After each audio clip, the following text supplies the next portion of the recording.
welcome to HRWN Live. It's Wednesday, March 15th. I'm Michaela Weiss. And I'm Mackenzie Groth, reporting from Hawley, Minnesota.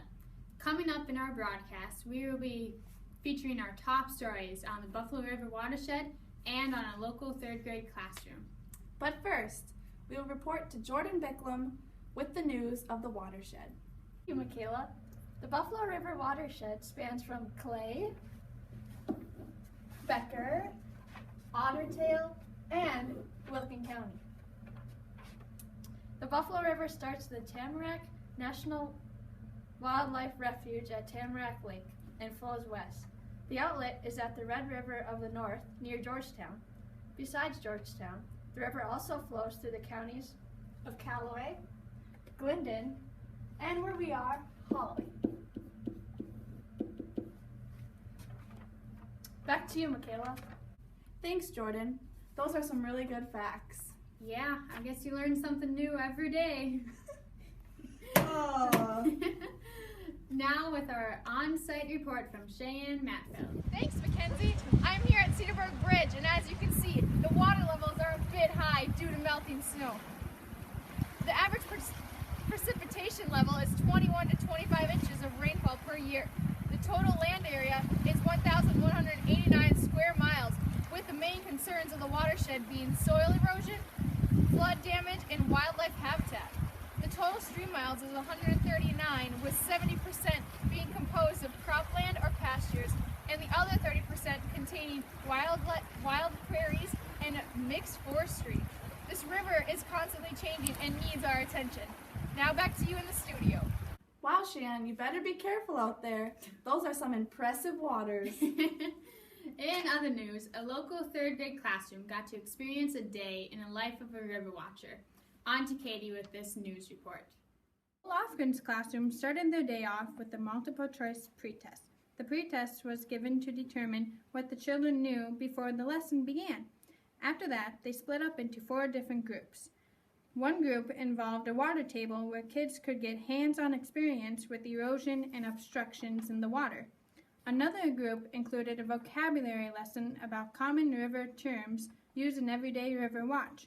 The next group was an informational PowerPoint lesson to explain what the River Watch program is all about. And finally, the last group was a show on Google Earth and the boundaries of the Buffalo River watershed. What was your favorite part of the day? I liked when we got to look at the sand dunes and the little station where we got to play with sand and build stuff. Okay, what did you learn?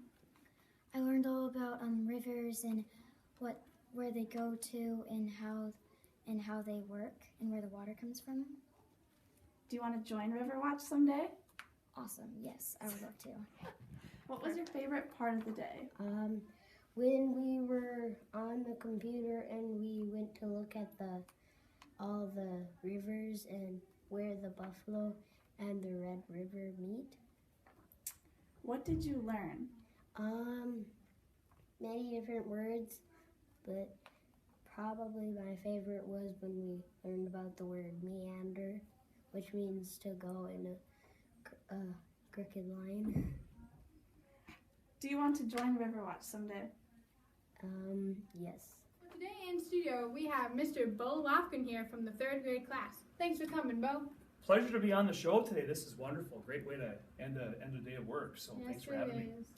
Okay, so I have a couple questions for you. Okay. How do you feel the day went? Well, I think the day went really well. It's fun to see third graders very engaged and to kind of have a bird's eye view of my classroom instead of me leading the lesson. So I think it went really well. The kids were engaged. They had a great time, and it was very positive all the way around. Do you feel the kids learned a lot with their day? I think they learned a lot. I think they learned just some basic information about the Buffalo River. That is indeed the river that goes through Hawley. I think a lot of kids didn't realize that. And then we got a little more technical with confluence and tributary and some of those terms, and they got to get their hands dirty a little bit. So I think they learned a great deal. Yeah. And one more question: did you take anything out of it? Yeah, I did. I learned a lot about our River Watch team and how they stepped up to the plate and did a great job of leading a wonderful lesson, and learned a lot about my own students, being able to see them instead of teach them, I could kind of engage with them a little bit too. So I took a great deal of it and look forward to the next time we get to do this. Cool. Well, thanks for coming into the studio today. Thank you, and good luck and continue with your news network. Thank you. Thank you. Back to you, Mackenzie and Michaela. Thanks, Katie. Wow, that looked like such a fun day, didn't it? Yeah, it did look like lots of fun. Well, I heard the day was not only fun, but educational too. Scores showed substantial growth between the scores of the pre-test and the post-test. That's amazing. Well, that wraps up our newscast for tonight. I'm Mackenzie Grove. And I'm Michaela Weiss. Signing off and wishing you a great rest of the week. Good night. Good night. And ladies and gentlemen, this concludes yet another Hawley River Watch Network production, reminding you to do your part in supporting your local watershed.